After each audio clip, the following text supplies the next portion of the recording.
Donc, nous allons pouvoir commencer. Bonjour à tous et bienvenue à ce webinaire Midral consacré à la complémentarité NAM et Tableau pour préparer et analyser vos données. Comme vous le savez, la phase de data préparation représente environ 70% du travail.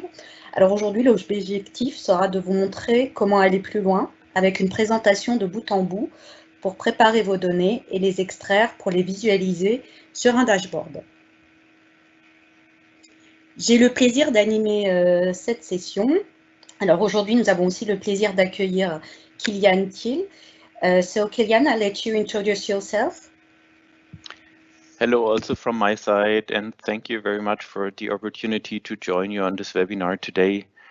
My name is Kilian Thiel, Head of Partnerships EMEA at NIME, and together with our partner Midral, I'd like to welcome you to this joint webinar.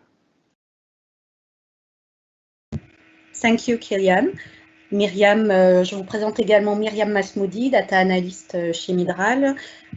Myriam, si tu veux bien te présenter.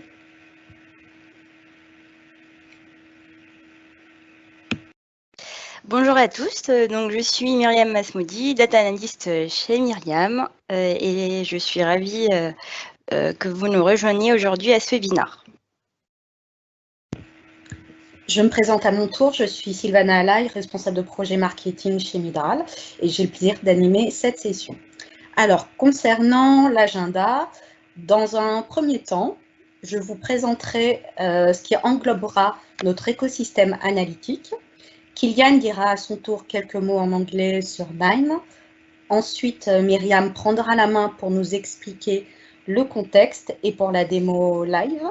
Enfin, nous terminerons avec la session questions-réponses. N'hésitez pas à formuler vos questions en français ou en anglais dans la zone de chat qui se trouve à droite de votre écran. Et nous ne manquerons pas d'y répondre à la fin du webinaire.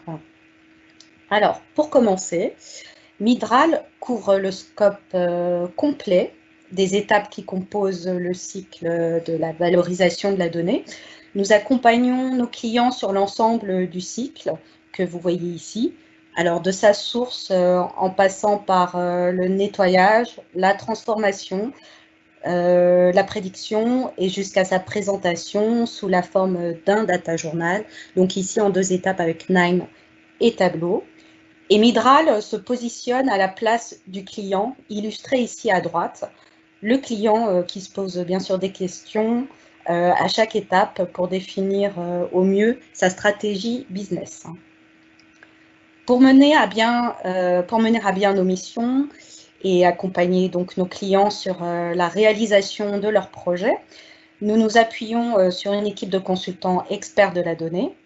Et pour cela, nous avons différents partenaires technologiques. Donc aujourd'hui, nous allons voir plus précisément Tableau et NIME, mais nous avons d'autres partenaires qui interviennent bien sûr sur d'autres segments que nous avons vus précédemment sur le cycle de la donnée. Midral est également en mesure de former ses clients et de les faire monter en compétences sur ces solutions grâce à des parcours de formation adaptés à tous les niveaux. Et il y a aussi une liste non exhaustive de nos clients que nous accompagnons. Alors, dans notre écosystème analytique, voici le schéma NIME. NIME est une solution leader pour la data prep et la data science qui permet de créer facilement des workflows pour préparer, nettoyer et enrichir vos données. Et ça permet donc de simplifier le process, l'accès et l'enrichissement des données. NIME est utilisé dans de nombreux domaines, notamment la connaissance client, les médias, la finance, la fabrication, le retail, l'industrie, voilà, et figure dans le Gartner. Et pour notre approche aujourd'hui, NIME va nous permettre d'identifier les données de plusieurs sources, les préparer, les fusionner et les analyser avant de les envoyer dans Tableau pour générer des visualisations. So, Kilian, would you like to say a few words? Sure, happy to talk a little bit about NIME. Well, The KNIME Analytics platform is a visual open source platform for creating analytics and data science.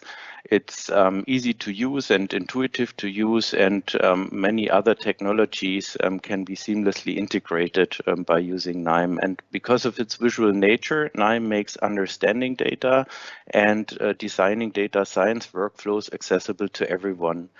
There are over 2,000 native implemented nodes coming with the KNIME Analytics platform, and usually these nodes provide a wide variety of functionality, from data access of various data sources, for example, databases, files and services, and many more, over data prep and ETL functionalities, to advanced analytics, predictive modeling, machine learning, and deep learning functionalities. And on top of that, there are many other nodes provided, for example, for data visualization or for data export, and many more.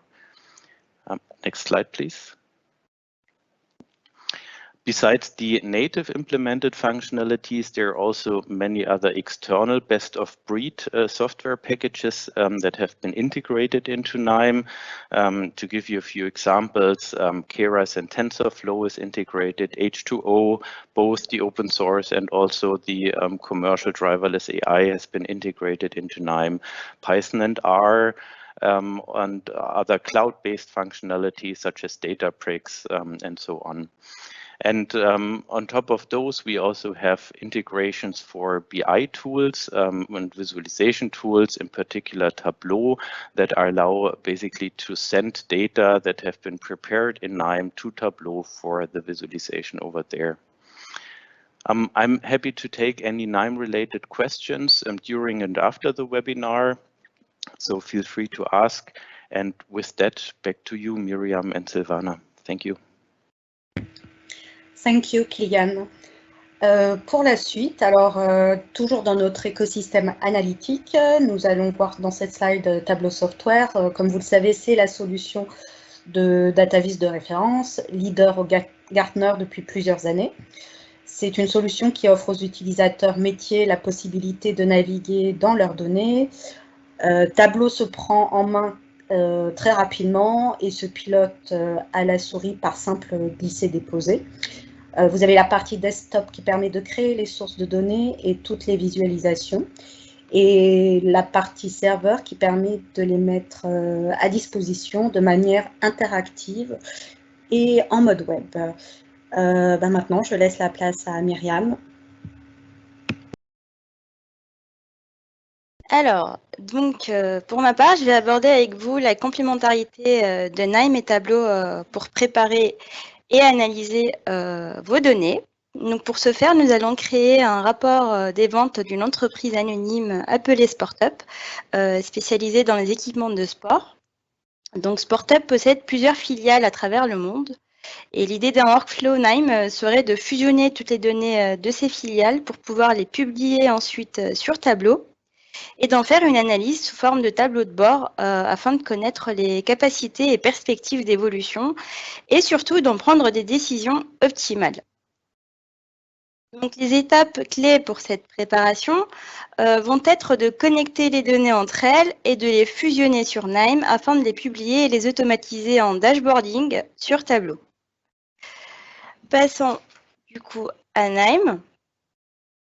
Donc, voici l'analytique plateforme KNIME. Ce que nous avons ici en haut à gauche, c'est notre référentiel projet.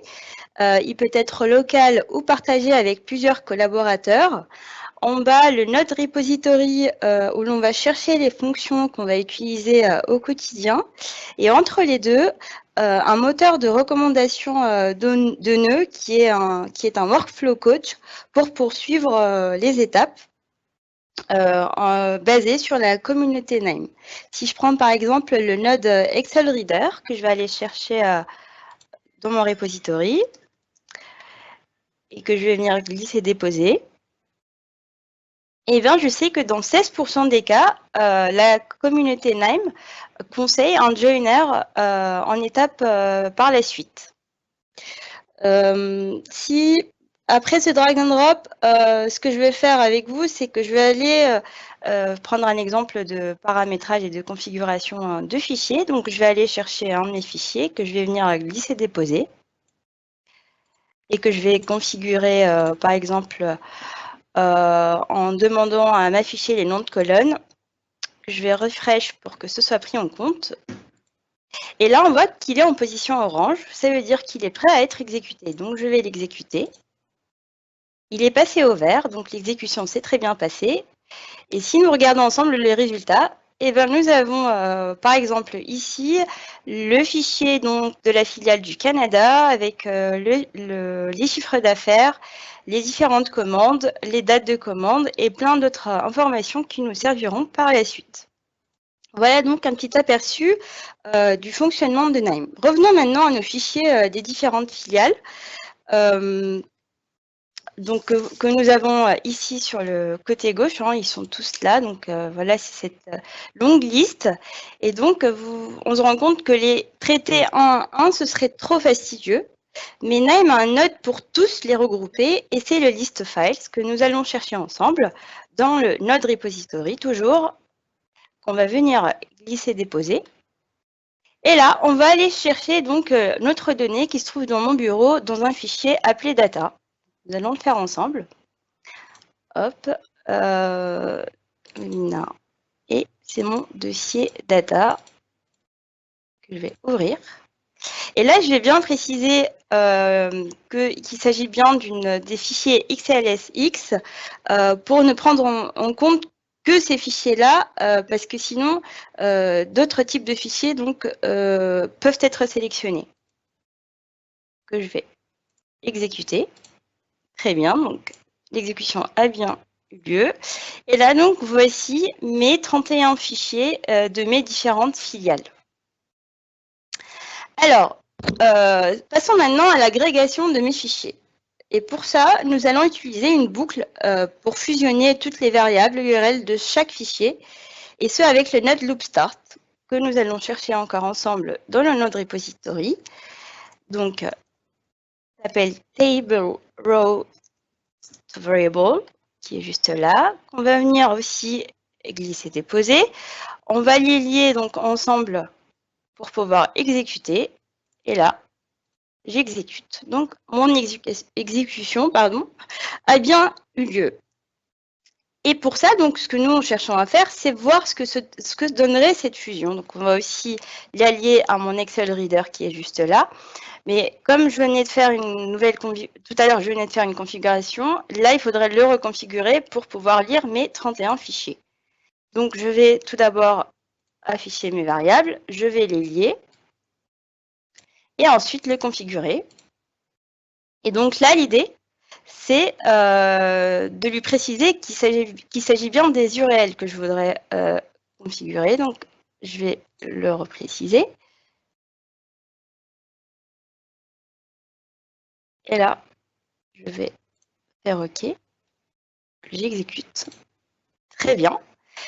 Donc, pour ces fichiers-là, donc si nous regardons le résultat ensemble, donc nous avons bien tous nos fichiers. Donc, la fusion, c'est bien fait. Et c'est ce que nous cherchons justement. Donc, maintenant que cette fusion s'est faite, nous allons mettre fin à cette boucle pour pouvoir passer à la suite qui est d'enrichir la donnée.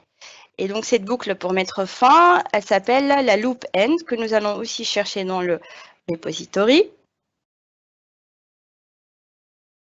Et on va venir la glisser, déposer. Alors, c'est pas celle que je voulais. Elle est là. On va venir la glisser, déposer. Et on va aussi la lier à notre boîtier précédent. On va exécuter, mais avant d'exécuter, on va configurer que nous ne voulons pas de colonne vide. Et hop, et on exécute.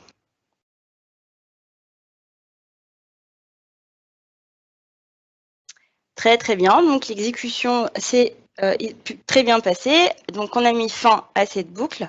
Et là, on va passer donc à l'étape d'après qui est d'enrichir la donnée. Pour enrichir la donnée, Donc, il faudrait ajouter un fichier détaillé sur les produits SportUp que nous avons dans notre référentiel et qui faisait partie donc de notre dossier data. On va venir le glisser-déposer. Et l'idée, en fait, c'est d'apporter des informations supplémentaires. Donc, ça va être sur les produits, quand par exemple, les ID produits, les catégories de produits, les tailles, les prix et plein d'autres informations. Donc, on va venir le rajouter. Et bien sûr, ce qu'on va faire, c'est créer une deuxième fusion avec mes données de base, qui sont ceux qu'on avait fait précédemment ensemble. Et pour cela, on va chercher un autre node qui s'appelle joiner pour faire notre deuxième fusion. Et juste là, donc on va venir le glisser-déposer, toujours. Exécutons ce boîtier et faisons donc la fusion. Hop. Et hop. Toujours, il faudrait configurer, puisque ce que nous avons cherché ici, c'est faire, comme je reprécise, parce que c'est très important, la fusion, et cela avec mes deux tables, la Product ID d'un côté et la Product ID de l'autre. Et je vais sélectionner OK, j'exécute. Donc là, mon enrichissement de données s'est bien déroulé. Si nous regardons ensemble, nous avons donc les fusions qu'on avait fait au moment de l'agrégation et là, la fusion qu'on a fait au moment de l'enrichissement. Donc, c'était bien ce que nous cherchions à faire. Ce qu'on va faire maintenant, c'est publier cela sur Tableau. Et donc, pareil, grâce au node repository, on va aller chercher notre node Tableau Hyperwriter qu'on va venir glisser-déposer ici. On va les lier. Et on va le configurer de sorte à le retrouver plus facilement. On va par exemple le déposer dans le bureau et on va l'appeler rapport des ventes SportUp. On va l'enregistrer et l'exécuter. Et là, normalement, si je repars dans mon bureau, je devrais le retrouver et il est bien là. Passons maintenant à Tableau. Alors, voici l'interface Tableau. Donc, vous avez ici au milieu les travaux faits auparavant. À gauche, tous les canaux de connexion. On peut même se connecter à différents serveurs, dont voici la liste, par exemple. Et ici, vous avez toutes sortes de données enregistrées. Donc, ce que nous cherchons, nous, plutôt, c'est retrouver notre workflow qu'on avait fait tout à l'heure, qui est juste là. Donc, ici, nous avons tout le chargement de fichiers que nous avons fait, la fusion et l'agrégation de fichiers, l'enrichissement, qui vont nous servir à faire notre rapport des ventes. Donc, ce que nous cherchons à faire, c'est de croiser ces données. Imaginons que vous souhaiterez voir, par exemple, votre chiffre d'affaires, mais sur une carte. Donc, on va en maintenant appuyer la touche contrôle de votre clavier. On va sélectionner donc notre line amount qui correspond à notre CA dans ce cas-là. Et on va aussi sélectionner la donnée des country codes puisque Tableau transcrira directement donc, tout ce qui est longitude et latitude pour pouvoir tracer notre carte. Ensuite, nous allons voir que dans mon assistant montre-moi, il y a deux types de cartes qui me sont proposées. Pour ma part, je vais choisir celui de la carte pleine puisque ma légende, qui est juste là, donc, va me permettre, va me préciser le fait que le dégradé de couleur du plus clair au plus foncé va me présenter le fait que les États-Unis est le pays le plus important en termes de chiffre d'affaires aujourd'hui. Imaginons aussi que vous cherchez, par exemple, à connaître la saisonnalité de vos différents produits. Ce qu'on va faire, en maintenant pareil la touche contrôle du clavier appuyée, on va chercher à sélectionner le total des ventes, toujours, avec la catégorie name donc, de tous mes produits et la order date, puisque c'est une saisonnalité que nous cherchons à faire figurer. Pareil dans mon assistant montre-moi. Qu'est-ce qu'il va me proposer? Lui, il me propose une courbe que je vais aller sélectionner. Et donc là, nous avons 4 courbes différentes représentant les 4 types de catégories de produits, donc de l'année 2017 à 2019, sauf que pour plus de précision, moi, ce que je vais aller faire, c'est le zoomer en trimestre. Et là, donc, je me rends compte que en T1 de 2018, par exemple, j'ai eu un pic de vente de vélos qui est ici représenté. Donc ça, c'est ce qui concerne la saisonnalité.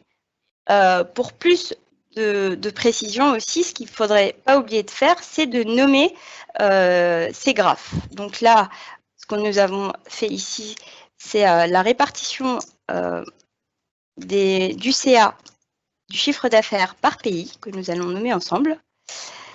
Hop. Et ici, ce qu'on avait fait, c'est la saisonnalité des ventes par produit. Pardon. Donc voilà. Alors, pourquoi je précise ça? Pour que par la suite, lorsqu'on va créer un storytelling pour scénariser toutes ces informations, eh ben, je vais pouvoir trouver mes noms de feuilles, comme on va faire ici. Donc, voici mes différentes feuilles qu'on avait fait auparavant. Nous avons 2 graphes de déjà faits. Et donc là, par un simple glisser-déposer, je vais venir positionner mes feuilles. Donc, nous avons positionné la courbe. On va venir positionner la carte. Aussi, mon graphe qui est en donut et la catégorie de produits présentée sous forme d'histogramme.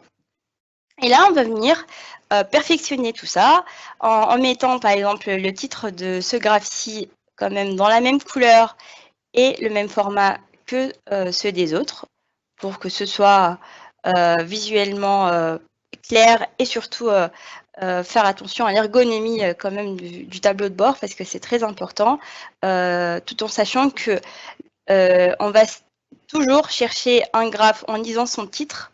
Et c'est ce qui va venir capter justement à chaque fois la personne en lisant le tableau de bord. Donc là, on va venir, pareil, ici, changer notre titre. On va mettre, pareil, dans les mêmes couleurs. Alors, c'est très important de garder la légende des couleurs pour savoir quelle couleur correspond à quelle région. Et là, donc, si je reprends par rapport aux explications que je vous avais faites tout à l'heure, effectivement, là, mon pic de vélo est très bien expliqué également dans mon graphe de donut qui est là, puisque mes vélos représentent la part la plus importante de mes ventes. Donc, sur 345 150, nous avons les vélos qui représentent 120 091. Pareil sur ce graphe-là, concernant les États-Unis, qui est le pays le plus important, effectivement, donc sur l'histogramme, c'est lui qui est le plus représenté en termes de chiffres. Et ce qui est encore plus conforme, c'est le fait que les vélos représentent les ventes les plus importantes dans ce pays. Alors, voilà comment nous pouvons jongler entre Nime et Tableau. J'espère que cela vous a apporté. Donc, voici le résultat que nous obtenons. Et je ne manquerai pas à répondre à vos questions. Merci Myriam pour ta démo. Donc oui, nous allons passer à la session questions-réponses. Donc vous pourrez les poser en français ou en anglais. Donc je regarde les questions, je vais en sélectionner quelques-unes. Alors la première, est-il possible de publier le workflow sur un serveur ?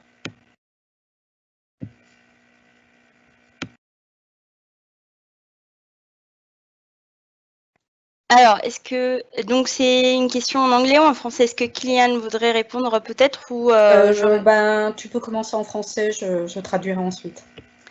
D'accord. Alors, vous m'entendez? J'ai une petite coupure. Oui, Myriam, on t'entend très bien. Alors, oui, donc c'est possible. Le serveur, donc l'idée, c'est de pouvoir effectivement publier sur un serveur, et en fait, il y aura un schedule qui se fera à chaque fois. Vous réautomatiserez donc vos données. Donc oui, c'est tout à fait possible. Merci, Myriam. So, Kilian, would you like to answer with additional information to that question? Is it possible to publish the workflow in a server? Sure, absolutely.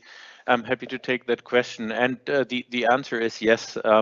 So with the KNIME Analytics platform, you can connect to a KNIME server if you have a license for that server and if you have a user for that server, and then you can upload your workflows and deploy them on the server. You can execute them there, and you can also share them with your colleagues. They can then download and reuse your work there.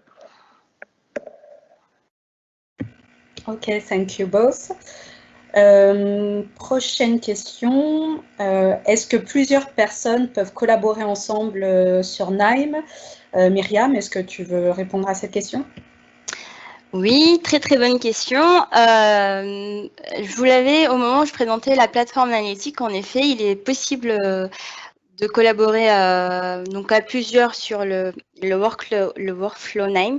Il est justement agencé pour ça, et c'est justement le côté pratique de celui-ci. Donc oui, c'est possible. Merci. Je vais prendre une autre question. Est-ce qu'un autre type de fichier, autre que XLS, peut être chargé sur KNIME? Myriam, je peux te laisser répondre à celle-ci également. Oui, alors je ne sais pas si tout à l'heure vous avez fait attention, mais j'avais précisé à un moment que c'était bien des fichiers XLS que je voulais sélectionner. Eh bien, c'est pour en fait dire à KNIME que c'est que ce genre de fichier que je voudrais qu'il me sélectionne à ce moment-là, parce que toutes sortes de fichiers, en effet, peuvent être lus. Donc, ça peut être en CSV et bien d'autres. Donc, oui, oui, on peut lire plusieurs types de fichiers. Merci. Donc, nous avons fait le tour des questions. Alors, sachez qu'il est possible de combiner ce webinaire avec d'autres ressources en allant tout simplement sur le blog Midral, sur notre site. Vous y retrouverez des tutoriels ainsi que des cas pratiques, des tutoriels très complets. En ce qui concerne la Midral Community, donc c'est une communauté qui existe sur LinkedIn. C'est un groupe que vous pouvez rejoindre afin d'y trouver des réponses, d'interagir avec des experts ou de trouver tout simplement de l'inspiration. C'est ce qui rassemble le meilleur de ce que Midral a à vous offrir. N'hésitez pas, si vous voulez nous poser d'autres questions, restons en contact. Vous pouvez donc nous contacter par email ou bien sur les réseaux sociaux ou en allant tout simplement sur notre site internet. Et en tout cas, merci d'avoir participé à ce webinaire aujourd'hui et je vous souhaite une très bonne journée. Merci à vous. And thank you, Kilian and Myriam. Thank you very much. Thanks.